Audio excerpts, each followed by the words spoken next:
one game away. Blow up. We're playing for something, man. We're playing for something. Just gotta mean something to you. They gotta mean something. Everything you got. Everything you got. Let's finish this. Do it, fellas. Let's go. Let's do it, fellas. Finish 2-3. 1, 2, 3. Finish. You ready to make history? Come on now. Yeah. You know, there's these two words. And when I say them, people get goosebumps because they know what happens next. So without further ado, Free smoke. look. Scared cause I'm drowning in silence with bad thoughts. These days I don't have nothing to say, man, the bag talks. I put in headphones on my driver. Pull up to the spot and give a good dick and Godiva. I can't lie, I'm uninspired. No more pillow talking about nonsense. I only stick around to put some band-aids on my conscience. I don't know why I feel so bad, nigga. That's what we do, no foundation. We don't build no more, we just screw. Half a bottle of Henny, girl, I'm going with the wind. The same niggas say they happy for me, ain't want me to win. So I'm done on my friends. Don't need help popping Coronas and reminiscing. I just call up Big Bro J and say it's time for venting. If I live forever, I hold this hate for some centuries. You don't know how much or how you doing would admit to me, but motherfuck all that. I don't even offer up the time to make the call back. Stupid Lodo, if they don't get the picture now, man, I crop them out of the photo. I can't relate to my peers. Been doing this shit for years. I'm motivated by fears. I took the wheel and I steer. My sound not dictated by fuck boys in Atlanta. Stay gifted like this album was ghost written by Santa. Boss forever like they decided to throw me under Slammer. Every song's a hit like they picture me underhanders. I could drop a million songs, but they never gon' understand us. Soapbox sermons for niggas never giving chances. Fight our whole lives to get these weak ass advances. Work twice as hard for the shit that they getting handed. And this ain't even nothing we chose, nigga, we branded. Still can't tell why all of these niggas mad at me. I'm trying to get 100 so I can put my team on salary. Give it all to the art, man, I turn my life to a gallery. Man, damn, what a fucked up masterpiece. 1,100 shots and I swear, man, I felt them all. If we ain't even good on our blocks, man, who can we call? Pre-decline state of mind, we broke crabs in the barrel. Got us fighting our folk, man, this shit just a life of peril. Jesus spit in your mouth. That's gay. It has been a very interesting week, to say the least. Very interesting week. I hope that I'm back on track now. But it's been a very interesting week. Apologies for not having this video out sooner, man. I be slacking, but not on purpose. I promise you it don't be on purpose. I'm going to run through the games from last week real quick, and I'm going to break down and give you my predictions for Kansas City, Denver tonight. Because I have not done a recap this week. So this is the recap. I appreciate you for coming to the video, coming to the show. Appreciate the support. I really do. I truly do. YouTube just sent out them newsletters to the creators. This was our best month, baby. Well, last month was our best month. So now the goal is to get to 35 subscribers and make October our best month. Share the show with somebody. We getting a lot of new viewers, a lot of people leaving new people who I haven't heard from before, leaving comments in the comment section. I truly do appreciate y'all for that. Now, if you somebody who just got here and like, yo, I just got to the man's show and he ain't even posting regularly, I promise you, that only happened this week because it's been a very awkward week for me. But we back. And I hope you having a dope day. Let's run through these scores for week 5 real quick. Thursday night football. Chicago was in Washington. Of course, Washington is a trash can of an organization right now. And they lose 40-20. Now, I know a lot of people want to use this game to say, oh, see, I told you Justin Fields could be great. Let's just keep watching the games, please. To me, this game is more about Washington. How do you have that type of talent on that defense and the defense is still as bad as it is? How did these two teams get national TV spots? How is Ron Rivera a defensive-minded coach, yet provides nothing to his defense? His players on defense are only going to be as good as they can be, not as good as the coach can get out. Like they will get nothing extracted out of them from their head coach if it's Ron Rivera. I am confused as to how you can allow a defense with these type of names on it to constantly go year in and year out without being a top 5 defense every single year. They are in the same division with the Cowboys and the Philadelphia Eagles. They have just as much talent on the defensive side of the ball, yet those dudes do not come through as nearly as much. They don't show up as much. The motors don't run as hot as those other guys. And clearly the coach is getting, you know how people talk about Dan Quinn and what he getting out of that Cowboys defense? You can clearly see the difference between Dan Quinn and when they had somebody else running the defense. What is Ron getting out of that defense right now? And then you cannot trust the offense on a game-to-game basis because Sam Howell is technically a rookie. This is his first year starting. You don't have a seasoned vet back there. You don't even know if you have a good quarterback back there. So you cannot expect Eric Bieniemy to try to play Captain Save-A-Ho every single game with the offense. You need the defense to be great. And, you know, I always talk about how defenses don't have to be great all the time. Can this defense be great at least 4 games out of the year that matter? Because the fact that Washington's defense seemed to basically have good games to bad games every week, but never really a dominant game where Washington's defense carried the team. Because a lot of the even good games they have is only because they playing against an offense that's not that great. And sometimes when they in close games against an offense, it's because it's a shootout.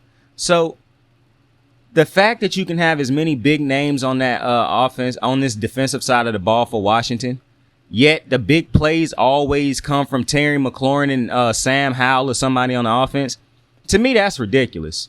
And I don't understand why you don't have an offensive-minded head coach that can get more out of the offense. And this is not a shot at Eric Bieniemy. This is talking about basically over the last couple years with Washington.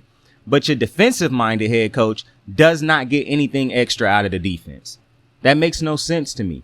I am at a point where I am confused as to how Washington can sit back and be okay with this. Because this defense is not great. It's not, bro, I struggle to say it's even good, to be honest with you. Because with the names and the pieces they have on that defense, they should be better. But it is what it is. Jacksonville and Buffalo were in London, and Trevor Lawrence got it going. This is the Trevor Lawrence I wanted to see from the start of the season. This is the type of team that if Trevor looked like this throughout the season, Jacksonville would comfortably be in first place in their division. But Trevor Lawrence haven't looked like this all season. I want to talk about Jacksonville, however. Something very tragic happened on Sunday. Last week for Buffalo, Tre'Davious White tore his Achilles. This week for Buffalo, Matt Milano, basically a mascot of the show. You know how much I love Matt Milano. We talk about Matt Milano here all the time. He is now out for the season also. I cannot even remember the injury, but he also is out for the season after an injury on Sunday also. That is 2 huge pieces. And while they could find a way to survive without Tre'Davious, because Tre'Davious White done been hurt the last couple years, it is going to be hell trying to figure out how to survive without Matt Milano. If you didn't watch and you don't watch the show, I talk about Matt Milano all the time. What he is able to do, I call him baby Luke Kuechly. What he is able to do from the middle linebacker position when he play that or when he slide outside, the way he can man the field, I can't even just say the middle. He can control the entire field. He is phenomenal in open space. He one of the only linebackers I've ever seen tackle Lamar Jackson in open space multiple times in a game.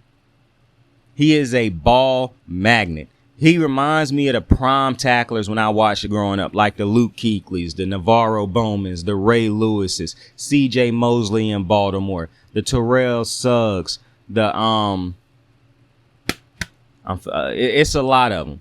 But those big Patrick Willis, Bobby Wagner with the Legion of Boom, Cam Chancellors, like the dudes who you knew every time they tackled, they was locking you up. They were not going to always try to. Now, I know people try to remember Cam Chancellor for just being a hit stick artist.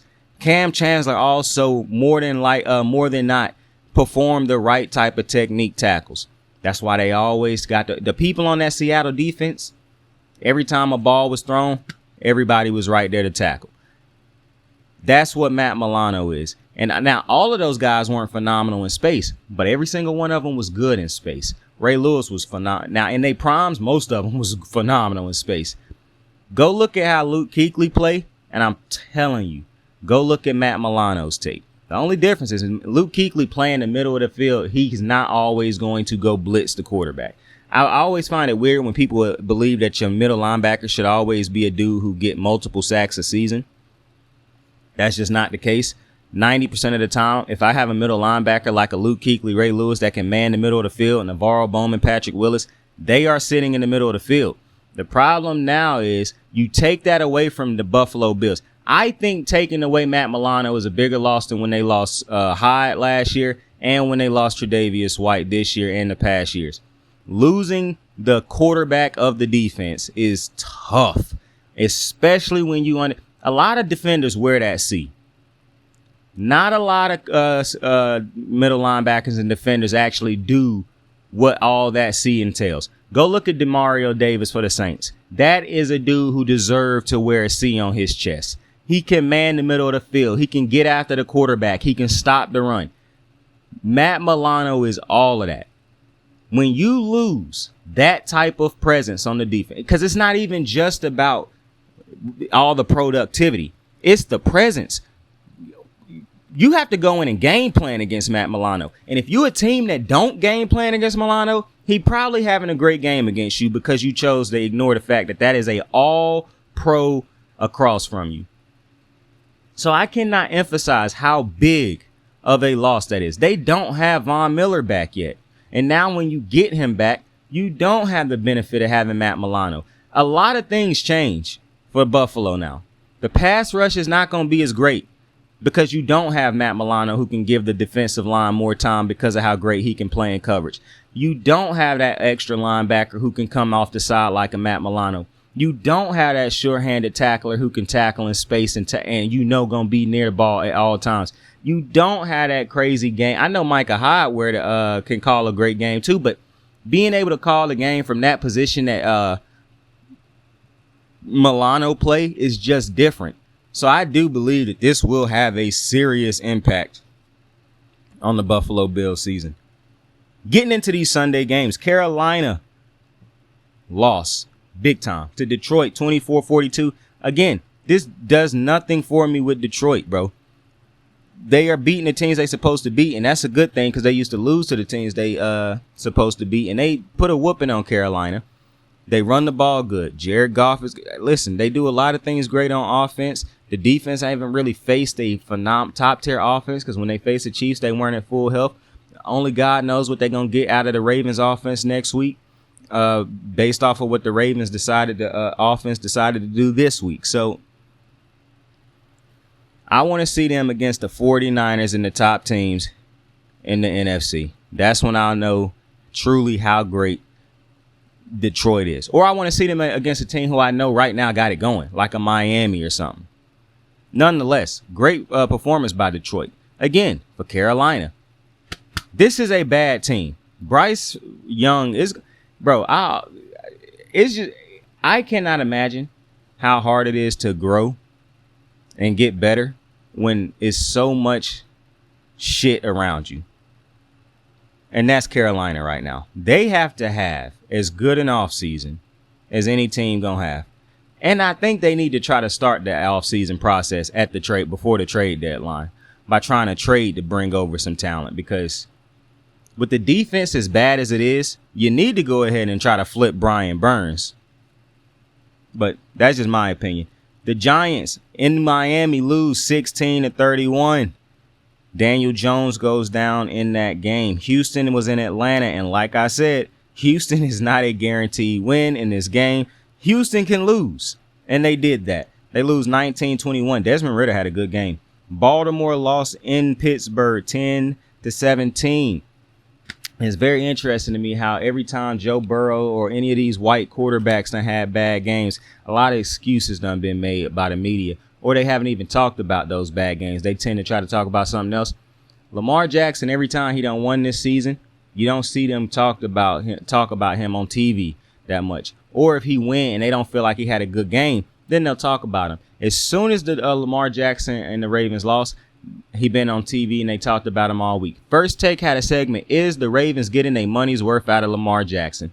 Was that question asked when Joe Burrow started the season 1-3 for the Bengals and had 2 games where they scored 3 points? Was that question asked by about Josh Allen when he done came up short in games in the future? And I'm not going to go deeper on Josh because, that's my guy. Has that question been asked about any of the white quarterbacks like Justin Herbert when they was losing all them games to start the season? But it's very convenient to immediately ask that question when Lamar Jackson lose. Not to mention, I see everybody trying to blame Lamar Jackson. Oh, the fumble. What was he supposed to do in that situation where he is literally trying to throw the ball and his offensive lineman, who done gave up 15 sacks this year as a unit, just let the dude run right past TJ Watt, get right past him and get the strip sack to end the game? What is he supposed to do about Odell running a terrible route and him trying to give Odell a chance? You could say it was a bad ball, but my point is, before any of that transpired, the Ravens could have put the game away if they didn't have 3 drop touchdowns and 8 drops in total before any of that stuff transpired. But it seems to me, like I done said a million times, nobody on Baltimore is held accountable or is held to any type of standard if their name is not Lamar Jackson. It's a shame that the media done painted this picture and this narrative around Lamar Jackson to where now fans who don't watch games will only side with the media and say people are either making excuses for Lamar Jackson. The receivers left about 200 passing yards and 3 touchdowns out there. I guess Lamar Jackson's supposed to throw the ball and also go catch for the receivers.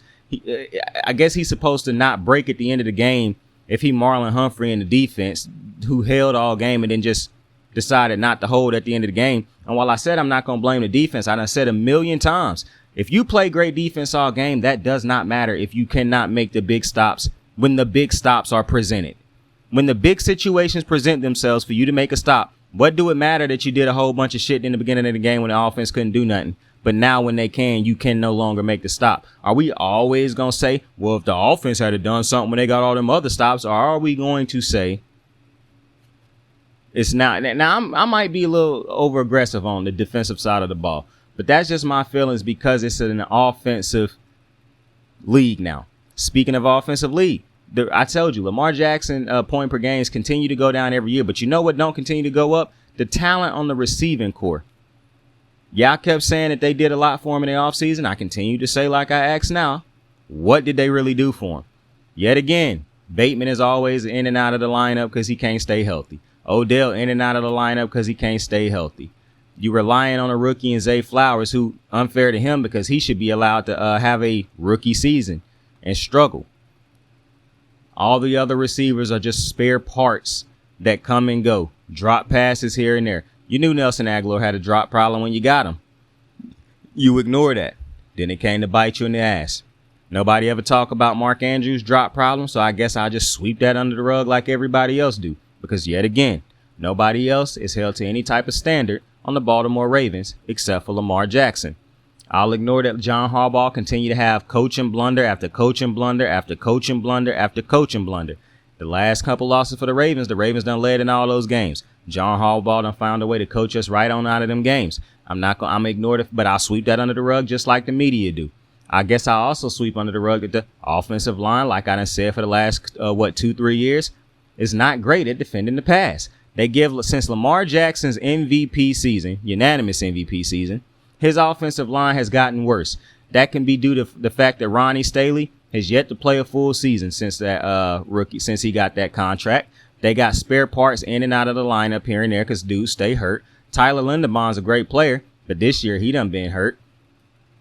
The offensive line continue to have bad penalties. They continue to be able to defend for the run, but not for the pass. I don't know how great they are at defending for the blocking for the run, seeing as how Lamar Jackson seemed to average more rushing yards than the running backs do on a game-to-game basis. That's been going on for the last 3 years since the Ravens started having these injury problems with the 2 running back positions, which they still will not go out and replace with a younger running back out of the draft or go and trade for a proven running back who they believe can still have a lot left in the tank and get them over the hump. Instead, they will continue to fill in spare parts while J.K. Dobbins continue to be hurt every year, and Gus Edwards now tend to be in and out of the lineup on most years. They continue to do that. But let's sweep that under the rug also. So management done been a problem. They never speak on that. They don't have to be held to any type of standard. They done seen things fall apart on year-to-year basis, but they haven't went out and done anything about it. The Ravens haven't had a pass rusher since Terrell Suggs left. Not a reliable one who defenses have to come in. An offense have to come in every week and worry about. Like, say, a T.J. Watt that's on the Steelers. Like, say, a Myles Garrett that's on the Browns. Like, say, not Hubbard, but Hendrickson that's on Cincinnati. It's funny how those three teams can not only go out and get pass rushers, legitimate premium pass rushers, they can get great number 2 pass rushers to follow them. The Ravens go out and get prospects, dudes who was injured in college who might not have popped in college, but maybe they'll pop in the NFL.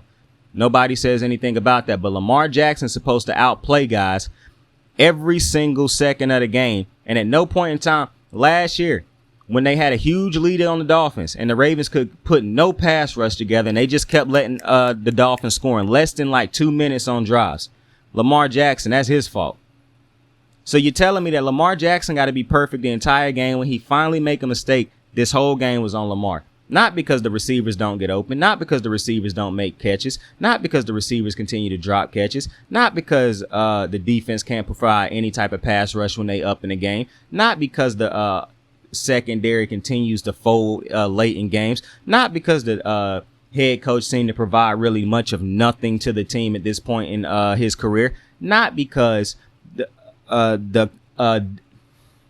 saying a lot of us, not because the front office has not put together a competent team, because if you take Lamar Jackson off of this team, you cannot say the Ravens would be a good team without him. Point blank period. You can keep telling me how good the defense is. You take Lamar Jackson out and you'll see how bad they need a pass rush, even though you done seen that with Lamar Jackson. You'll see how bad Marlon Humphreys can't hold a whole defense by himself. But all of that gets swept under the rug. And the easiest thing for the media to say is, it's on Lamar Jackson. You want to know why it's easy for them to say that? Because they never believed in him in the first place. So it's not hard for them to clown him and go at him and blame him for everything now. That's why Shannon Sharp, Stephen A. Smith, Chris Canty, and I hate doing this to Chris Canty, but all of these analysts can get on TV, and you got all those white analysts that get on TV. I try not to even address them at this point no more, but it's going to still happen from time to time.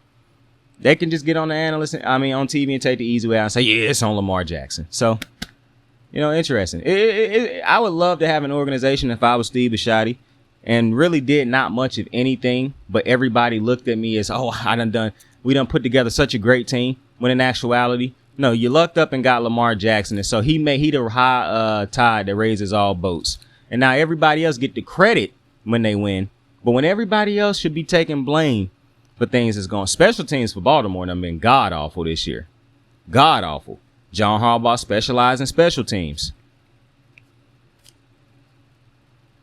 So, but I guess it's just easier to talk about the Ravens and say it was either Lamar Jackson's fault they lost, or just not talk about them at all when they win. So, I'll move on. But I'm going to tell you this. You put Joe Burrow in that situation and he come out of that like Lamar came out of it, I promise you they wouldn't have said not a word about Joe Burrow struggling. It wouldn't have been but Joe Burrow could have still did this. He still had a chance. He could have. No. It would have all been on those receivers and the coaches and everything else. But whatever. Tennessee was in Indy. They lose 16-23. However, Indy does lose Anthony Richardson. Once again, he go down to injury. This time, however, he will be out for the next month, I believe. So Gardner Minshew will be the starter. New Orleans was in New England, and they smacked New England 34-0. It's time to have a conversation about Bill Belichick, bro. What in the hell? Bro, they not. Mac Jones struggled again. You let Derek Carr come down there and do that to you, bro. Derek Carr. And for the life of me, I cannot understand how the Patriots how the Jets cannot beat this sorry-ass team. The Patriots at this point need to go ahead and trade Matt Judon. They need to go ahead and go for a full rebuild. They need to bring in, bro. I don't understand how evolution is such a banned substance in the New England locker room. That organization refused to evolve, bro. They think they're going to keep winning the same way they won with Tom Brady. We're going to play great defense, great special teams, and we're going to run the ball and throw it short and let the playmakers that we don't have try to make plays. We're not going to develop Mac Jones. We're just going to throw him in that Tom Brady mode and hope it all work itself out. We're going to give him a defensive coordinator as his offensive coordinator 1 year or two to see how that go. But you want to know why we're going to do all that? Even though all that sounds so asinine for a NFL professional sports team to be doing. You want to know why we're going to do that? Because we won 6 Super Bowls with Tom Brady and Bill Belichick. And we might not got Tom Brady still, but we still got Bill Belichick. So we still going to do all that. Makes absolutely no sense. This was career suicide. Not even career suicide. This was career sabotage for Mac Jones from the moment he stepped foot in New England. And I cannot get out of my head that Julian Edelman and other former Patriot players was going at Mac Jones as if they were not a quarterback in his position, they wouldn't feel the same fucking way. I'm surprised Mac ain't snapped on Bill on the sideline, bro. It's a shame what they allowing them boys to get away with over there in New England. Philadelphia was in L.A. and my Rams lost again. 23-14. We look good for a good portion of the game, but you got to remember our defense ain't shit. And then we're going to have a part of the game where our offense just forget how to play football. So it is what it is. Good to see Cooper Kupp back, though. Cincinnati, they win in Arizona 34-20. And you know everybody hyping up, oh, Jamar Chase, Joe Burrow, because, they had a great game against the sorry-ass Cardinals. So, now it's all celebrations and whatnot. But, see, when they was losing earlier, it was, Joe Burrow don't look healthy. Well, he go out there and look just fine against the Cardinals. So no other team for beating them got their respect. Lamar Jackson got absolutely no respect when he went in there and beat them. It was all, he not healthy. But he go out there and blow out the Arizona Cardinals, because if Lamar do this, they would have said, oh, it's just the Cardinals. He go in there and do that. Oh, Joe Burrow, he did do. It's crazy. The Jets go into Denver and win 31-21 in the shut your motherfucking mouth game. Sean Payton having as bad a year as Nathaniel Hackett had last year. Not only did the man give up a 70 burger, but the man also talked all that shit about Hackett in the offseason. And then you let the team Nathaniel Hackett, his own coach, and beat you without Aaron Rodgers? Suckers. You know what? At this point, I'm sad Russ got to subject himself to this nonsense. It's a real shame. Kansas City was in Minnesota and they pick up the win 27-20, but Justin Jefferson will be out for the next couple weeks. So it's a lot of trade talk in the year about Kirk Cousins. Will it be traded? Will it be traded? Will it be traded? Who knows? I don't think whoever traded for him going to really get too far, but I'm interested for some breaking news. I'm interested in breaking news. Dallas, Sunday Night Football. Dallas was in San Francisco, and boy, did Dallas get blitzed. And, I like Dallas, and I do. Dallas's defense, I wish I could say, Dallas's defense didn't really do bad. You give up 42 points, man. And I know you still got to score, too, but you still gave up 42 points. And they had short fields here and there with the Cowboys. But, man, Brock Purdy just tore apart this defense, bro. Not only did Brock Purdy rip apart this defense, Dak Prescott and this offense could do nothing. And I am now at the point at looking at this Cowboys offense.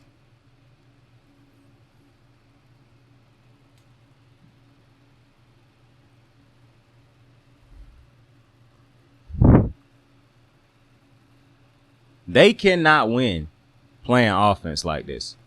You're going to beat teams that are not better than you because you got a phenomenal defense and your defense can just blitz teams. But when you play against a team like San Francisco that's got a defense and can score on offense, Dallas has no chance. What Mike McCarthy's offense basically is a way to keep Dak Prescott under control or keep him from throwing throwing interceptions. So you basically put what do you want to call it? You done reel them in by putting a leash on them, basically. And I'm now realizing Kellen Moore is now a problem because his offense was better than this. This offense don't have dudes go down the field and take big shots. I mean, it's dinking and dunking. It's relying on the run game that I don't even think Pollard is a star running back yet. So, like, bro, the Cowboys defense was bad, but this was really like their first like terrible game of the season. And it really is never going to help when you in this position of having to stop San Francisco, but your offense not scoring. So you got to always figure out how to stop San Francisco's wild ass offense while your offense ain't scoring. And that is a problem because San Francisco is a hell of an offense to have to try to stop for in a whole game when you have no confidence that your offense going to go out there and reward you when you do get a stop. And that's where the Cowboys are at right now. This offense, Mike McCarthy done took this back to being like an archaic offense and basically saying, we're going to run the ball, throw short passes, rely on the defense. That is not how you about to win a Super Bowl, my boy, because the Philadelphia Eagles offense will hit the explosive plays. You just saw what San Francisco's offense will do to you. Not to mention, San Fran got a better pass game and run game than you. You could say the same about Philadelphia. I don't understand what Mike McCarthy is expecting out of this archaic offense that he decided to go to. This is now looking like a god-awful decision. Your team is not good in the red zone. You're not good at creating the big plays this year. Yeah, Dak Prescott's interception total was down. He threw 3 on Sunday, though, in a big game. So do it matter that he don't throw the interceptions in the games that don't matter where they blowing the team out? Or do it matter when they playing in these big games and they not only do he finally throw the interceptions because you done had him on a leash all season, but now he has no choice because they down big and they couldn't create big explosive plays against a defense that's just not going to allow you to beat them by checking it down. And you basically can't run against the 49ers defense. So you expect to win the way they are winning now. I just don't get it. I don't think you can win like this. I don't think going back to this archaic style of trying to win football games is going. Not to mention, Tony Pollard, good. Tony Pollard not an every down back who you think you're going to give it to like 30, 40 times a game. That's crazy. And in the league where you want your quarterback to be great, the fact that you got coordinators out here still leashing up their quarterbacks, I just think head coaches got too much power in the NFL right now, especially the ones who are not making a visible difference to their team's success, like a Kyle Shanahan, like a buddy over there in Miami. That, to me, it's insane. I mean, and look at Brock Purdy. I understand it's still going to be some people not sold on Brock Purdy. I understand Brock Purdy got a lot of talent around him. I understand it all. But Brock Purdy looked damn good. It's a lot of quarterbacks who done been put in the same position for the San Francisco 49ers and haven't been able to come through like this. Brock Purdy don't make mistakes. And I understand every game Brock have is not going to be, it's not no real pressure on you when the other team can't score at all. And you playing with a great defense. I understand that. But he still have to go out there and make the throws and get this job done. So, listen, am I going to put him in the top 5 quarterbacks? No, bruh. But that's only because I don't want people, yapping. But I don't understand how y'all don't like him. I don't understand what he doing different than what Joe Burrow go out there and do. Joe Burrow got hella talent around him. Y'all don't hold that against Joe Burrow. So because Brock Purdy was drafted last in the draft, now y'all holding against him that he got talent around him? So what? Joe Burrow got 3 great receivers around him. He don't even have to have a great tight end. You could just plug in a tight end because he make all the tight ends look good when they running around with 3 great receivers. 2 good running backs. Actually, let me not say that because I'm not even sure if Samaje Perine is still with the Bengals. Like, I don't see nobody complaining about that. A great defense for him too. Now they done lost some pieces this year, but I don't understand why people complaining about that. And not like you complain about Brock Purdy, but not about like I understand they got their favorite white boys, but don't worry, Brock. You keep on winning, you gonna be one of their favorite white boys. It's already a lot of white dudes in the media that already love you, Brock. But you keep on doing what you doing, my boy. Now, Brock never going to win some people over. Some people are just going to always say it's Kyle Shanahan, it's the pieces around him, it's the system. It's not Brock. If you take him out of this offense and put him somewhere else, he going to look terrible. Newsflash. It's only like 3, 4, 5 quarterbacks that you could plug into any system and they would look great. And I got newsflash for you still. Those 5 quarterbacks still need talent around them, and they still need a system that still cater to what they do great. So it's no different. Now, I know I can hear somebody out there saying, well, everybody can plug into Kyle Shanahan's offense. Well, you done seen some bad quarterbacks be in his offense and not look nowhere near as great as Brock Purdy. Now, I know some people is just waiting on the downfall of Brock Purdy. I feel like you might be waiting for a while. Like, if you watch this offense, I don't know how he will sit back and just have a terrible game unless he just hella inaccurate one game. The space that these receivers can create based off of what they do with the run game, the trickery, the motion, and then you flip it over and have to face Fred Warner. Good luck.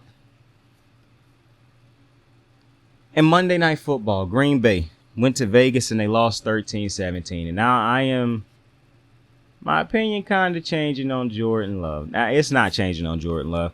This team, this Packers offense, man, I said last year that I didn't think Christian Watkins was a number 1 receiver.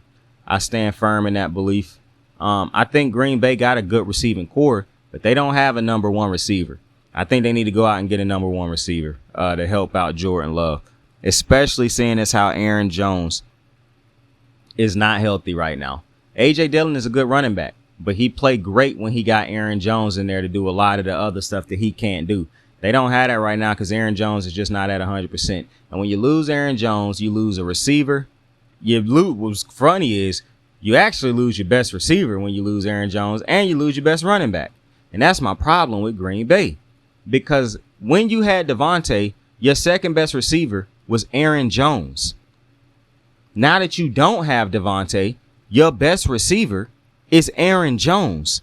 That does not make sense. Your best receiver should not be the running back. Now, I can hear somebody right now saying, well, San Francisco's best receiver is Christian McCaffrey. Christian McCaffrey might be better than Debo to you, but he damn sure not better than George Kittle at catching a football. So that's where that argument is null and void for me. You can make an argument. It's no argument at the tight end position on Green Bay. You can't even name Green Bay's tight end. Green Bay, to me, it is no argument right now that their best receiver is the running back. And the best running back is that same running back, and he's hurt right now. So you lose your best running back and you lose your best receiver. That's tough. Because it don't matter what Matt LaFleur doing right now coaching-wise, it ain't getting through. Jordan Love start games too slow. When they do get drives going, they never finish them. Green Bay's defense, I got no problem with them, bro. This is my problem. Green Bay's offense done clearly been the problem the last 2 years, whether it be because of old age, not wanting to do this, not wanting to do that, or not having the talent at their disposal right now. The defense is playing good enough for them to win. Okay? When you hold a team, bro, I saw somebody say Green Bay's defense just got to be better. You just got to be better. Bro, they held Vegas to 17 points, bro. They didn't let Vegas go out there and throw a 40-piece on them. They held them to 17. And it feel like at this point, it don't matter how many points Green Bay hold a team to, their offense will score less. If Green Bay went out there and held this team to 7 points, Green Bay's offense would have scored 3 points. That feels like that is how it's going right now for this offense of Green Bay. And I understand Sean McVay done had an offensive series. He done had a year like this. You know, hopefully Mike McDaniels don't have this type of year. But if we just going by, you know, all these offensive gurus eventually lose too much talent to where, or they go to a transition part of the year where their offense look kind of shaky. However, I have not lost the faith in Green Bay. I do think Green Bay need to go out there and try to trade for a receiver. I wouldn't be shocked if they tried to go bring Devontae Adams back, but I definitely think they need to go try to bring in a talented receiver for Devontae. For Jordan Love. I think one of the things that the NFL teams is doing right now that I really don't like is they keep drafting these receivers saying, we hope he turn into a number one. We hope he turn into a number one. Or if we use him a lot like a number one, that'll make him a number one. That's not how that works. A lot of these number ones pop immediately. You know they are number one immediately. Now, a lot of y'all don't even realize that you're looking at a number one sometimes because you be like, oh, they just got a good quarterback. But then eventually you start to realize, oh, damn, Tyreek is just truly a number one receiver. Devontae is truly just a number one receiver. Justin Jefferson is just a number one receiver. You have those type of guys. And so I don't think that they have that on that team right now. And they might think that they have that they just got to keep on training and we're going to extract them out. But I just don't feel like it worked like that. You either a superstar or you not. You can train a superstar to be even better. I do not think you can train a great player to be a superstar. You could just get that great player to a extremely high ceiling. But when a superstar is a superstar, their ceiling will always be higher, in my opinion. And I don't think they have that at the receiving position on the Green Bay Packers right now. And when it comes, and my record for week 5 was god awful. I think I went 6-9, bro. No, I think I went 6-8, and Henry went 10-4, I think, or something like that.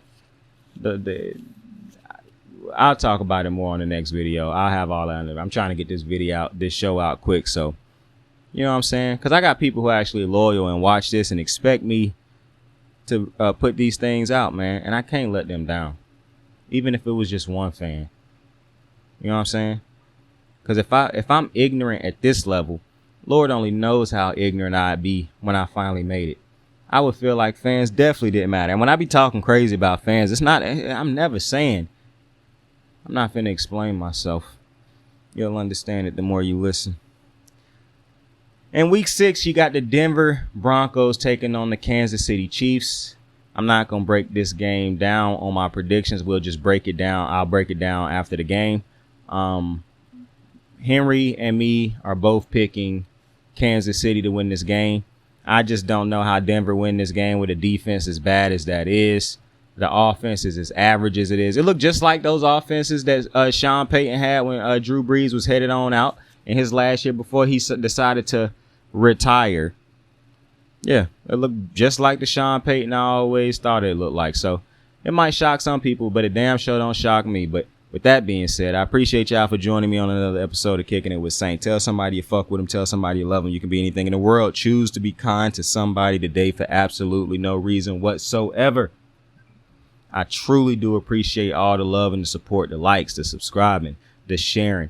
As we grow, I can only grow because of y'all support. So I truly do appreciate that, man. I truly do. To all the new subscribers, to all the people checking this out for the first time, to all the unbelievable people returning for multiple times, I truly do appreciate y'all. I love y'all. Thank you. Have a great day. Have a dope day. And make sure you tell somebody else to have a dope day also. Or you know what's better? Help somebody else have a dope day today. Saint out. I got the moves like hot sauce. Lil' mama taking the top off. I'm laying down getting topped off. After this, you know she getting knocked off. I know she loving the money, so I keep on thumbing and thumbing. She say she horny when she taking shots, so I keep them coming and coming. Now I'm putting dick in her tummy. Scoop her up like I'm raking the something. You would think shawty red track, the way that she running and running. You getting dumber and dumber. You out here chasing the bone. After she finished from giving me dome, the Uber is taking her home. Tight.